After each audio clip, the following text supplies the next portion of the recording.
বন্ধুরা কেমন আছো? নিশ্চয়ই খুব ভালো আছো। তো দেখো, এখন আনাজ করতে বসে গেছি। আজকে দোল পূর্ণিমা প্রীতি শুভেচ্ছা অভিনন্দন জানাচ্ছি সবাইকে।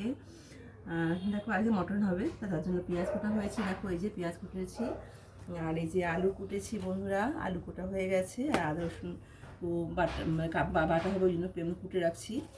আর এই দেখো বন্ধুরা, এটা দেখাই তোমাদের। এই যে দেখো, এইগুলো সব স্টোর করে রাখা হয়েছে বন্ধুরা। এই প্লাস্টিকগুলো না বন্ধুরা, এইগুলো না ফ্লিপকার্টে অর্ডার দিয়েছিলাম, খুব সুন্দর। দেখো মানে সবজিগুলো কত সুন্দর থাকছে।